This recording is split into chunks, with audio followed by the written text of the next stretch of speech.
Nurse, Soldier, Spy: The Story of Sarah Edmonds, a Civil War Hero, by Marissa Moss, illustrated by John Hendricks. President Abraham Lincoln had just declared war on the southern states seceding from the Union, and the new army needed men. When Frank Thompson saw a poster requesting recruits, he decided he would be one of them. Except Frank wasn't his real name. In fact, Frank wasn't a man. He was really Sarah Emma Edmonds. Sarah was only 19, but she had already been dressing as a man for 3 years. Originally, she had cut her brown wavy hair and put on pants to escape a marriage arranged by her parents. She had run away, crossing the border from Canada into the United States, trading a bridal gown for trousers, trading countries without a single regret. Once she had discovered the freedom of taking big strides unhindered by heavy skirts, and the freedom to travel when and where she wanted. She couldn't put a dress back on. Now, as Frank Thompson, she joined the long line of men snaking around the Michigan courthouse, eager to give back to the country that had given her a new life. When it was her turn, she leaned over for the pen ready to sign on the Union Army. "Just a moment there," the recruiter said. Sarah froze. Could he tell she was a woman? How? She'd been fooling people for so long. She thought her disguise was perfect. Growing up on a farm, she learned to handle a gun and a horse. Even then, she'd put on her brother's homespun pants to hunt. So learning to walk, talk, eat, and gesture like a man had come easy to her. By now, it was a habit. "Yes?"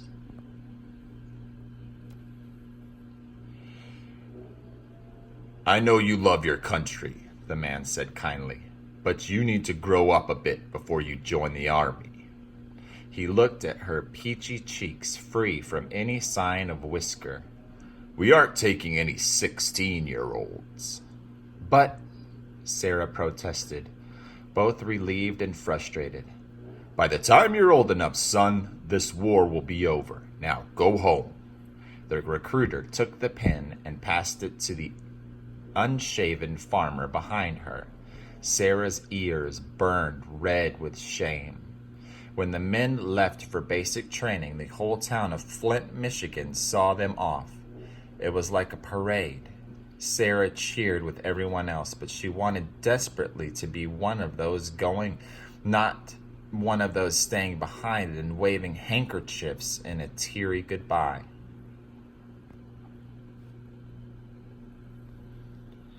A month later, she got her chance. More men were needed, and this time the recruiter only glanced at Sarah. "Another boy?" he muttered, shaking his head. He'd already signed up for a dozen gangly teenagers. This fresh-faced kid was no different. Sarah signed her name, Frank Thompson, with a firm flourish. She was now a private in Company F, 2nd Michigan Volunteer Infantry, Army of the Potomac. Frank could outshoot and outride many country boys, and was certainly more skilled than all the city folk. She felt at home in the army, living with a large group of men, practicing drills together, learning the discipline of a fighting force. She liked sharing a tent. Since the soldiers slept in their clothes, it didn't seem risky, but cozy. Frank loved the easy camaraderie and jokes, sharing stories and letters from back home. She didn't even mind being teased. The other soldiers laughed at her small boots and called her our little woman. Frank laughed louder than the rest of them at the nickname. If only they knew. For the first time in years, Frank had friends and work that really mattered. She was proud of what she was doing. First, learning to be a soldier, then training as a nurse, which was something only men with the strongest stomachs did because of the long, draining hours and the horrors of surgery without anesthetic. One bloody battle followed another. Sometimes the North won, sometimes the South, but always the soldiers lost, thousands of them dying or maimed.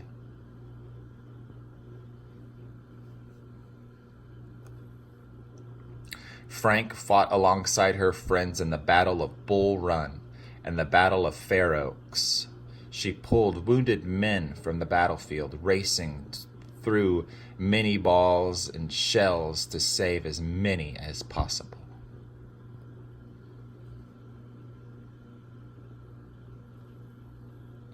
During the Battle of Williamsburg, a fellow nurse yelled at her to help retrieve an officer who lay on the ground, groaning in pain. Frank heaved the colonel's limp body out onto the cloth and grabbed the other end of the stretcher. The two nurses raced to the edge of the battlefield where the doctors waited for the injured. "Dr. Bonnie?" she called. "Over here! This man's a colonel!" The doctor bent over the officer's still body. "Is he dead?" Frank asked, sick at the thought of carrying a corpse inside instead of rescuing a soldier. "He's breathing, but I don't know what's wrong." The doctor poked and prodded. "Where are you injured, sir? I don't see any mark. Are you hurt?" The question changed into a roar of accusation. "You, sir, are a fraud. Get up this instant and back into the battle before I report you as a deserter." Without a word, the colonel brushed himself off and strode away while Frank seethed. "No coward will fool me again," she promised herself. "There are too many real soldiers who need my help." One late April night, when the troops were preparing for the siege of Yorktown, Frank was making the rounds in the hospital tent when the regimental chaplain approached her. "If you're willing, there's an important job I want to recommend for you. It's dangerous, but I wouldn't ask you if I didn't think you could do it." More dangerous than fighting? Frank thought, but waited for the chaplain to explain.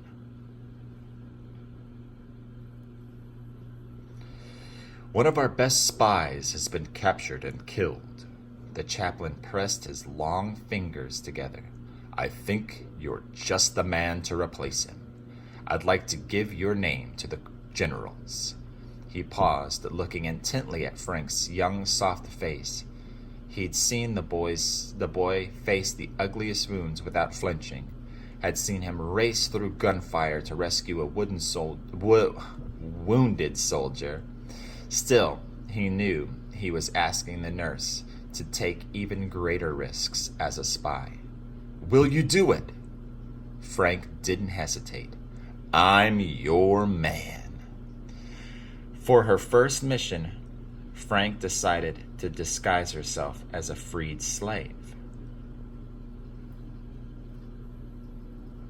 She knew that white men, especially Southerners, didn't look closely at a black man. Slaves were even more invisible than old women, people who were looked past, not at. So she darkened her skin with silver nitrate, put on a wig and torn clothes, and headed off to the rebel lines just as the day was dawning. In the darkened stillness, she crawled along the ground, stopping every time she heard a twig snap or a branch rustle.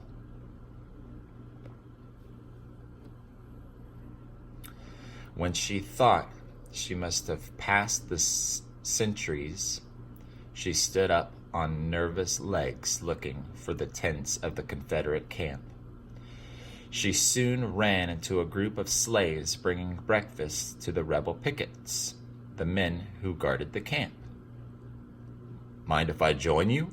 she asked. "I'm looking for work." We got work aplenty, if that's what you want." A skinny young boy offered her cornbread and coffee. Frank wolfed it down, nodding her thanks. But after she helped carry food to the pickets and followed the group back into the camp, she wasn't sure what to do. The others knew exactly where to go and melted off to their assigned places. Which one should she follow? Frank wondered. Where would she learn the most? "You there, boy! Who do you belong to? Why are you standing there gawking?" "I don't belong to no man," Frank said. "I'm heading to Richmond to find work." "As long as there's a Confederate army, you'll belong to someone," the officer roared. "There'll be no free slaves so long as our hearts beat strong. And don't you forget it. Now, go work on the fortifications if you don't want a whipping." Frank gritted her teeth, but she did as she was told.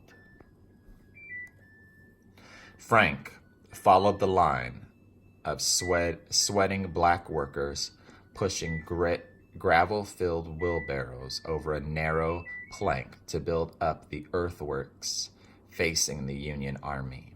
Frank was used to hard work, but by midday her palms were bloody and raw. She almost tipped her wheelbarrow twice, each time another worker rushed over to help her. For now, all she could do was nod her thanks, but she was determined that she would find a way to repay her new friends. While digging, wheeling, and heaping up gravel, Frank studied the layout of the rebel fortifications. She counted guns and noted logs that had been painted black and set up to look like cannons from a distance. When night fell and everyone else was asleep, she took out the paper and pencil she'd hidden in her shoes and started to write what she remembered. After listing the weapons, she flipped over the paper to sketch the ramparts and mark where each gun stood. Footsteps clomped behind her, and she quickly folded the plan and stuck it back in its hiding place. Next morning, her muscles were stiff and sore and her palms so raw she didn't see how she could manage the pickaxe. When she saw the slender boy with the friendly eyes again, this time filling buckets with water, she got an idea. "You bringing water to the troops?" she asked the boy. "Uh-huh," he asked, nodding his head. "Would you mind trading jobs with me? I've got no skin left on my hands. I'll give you 30 cents if you switch with me." Frank held out some coins. The boy shook his head. "I can't use money, but I'll switch jobs, don't you worry." Frank grinned. "I'll make it up to you, I promise." Frank heaved up the heavy buckets and headed for a cluster of soldiers. As she filled canteens, she was surprised to recognize a tall, lanky peddler who came to the Union camp once a week, selling newspapers and stationery for letters home. He was busy describing the layout of the Union camp and its defenses. "Well, I'll be," Frank muttered, sloshing water on the spy's legs. "Hey, watch it there, dolt!" the fake peddler yelled. Frank lowered her head. Sorry, she said. And she really was sorry. She couldn't rush back to the Union camp right then and tell the generals what she'd learned. Frank waited until the sun set, and then she headed towards the pickets, hoping she could slip by a soldier if he nodded off or got distracted. The only thing to hide her was the darkness. She hadn't gone far, though, when a voice stopped her. "You there!" Frank turned to face a thick-set officer. "Take this rifle and head for the picket post by the brambles. The guard was shot, so we need a replacement." The officer handed Frank a gun. "And don't you even think about shutting those eyes of yours." Frank headed off, surprised that the rebel would hand a weapon to a slave. Didn't he worry about a slave revolt? Later she learned it was Confederate policy not to arm slaves, something this particular officer didn't seem to care about, luckily for her. Frank took her post and then kept on going. Once she got close to the Union pickets, she curled up on the ground to wait until morning. As the sun rose, Frank took off her wig and waved it at the Union picket near her. Her hair felt cool and free in the morning breeze. "It's Private Frank Thomas!" "I don't care what your name is. You ain't coming one step closer lessen you got a password."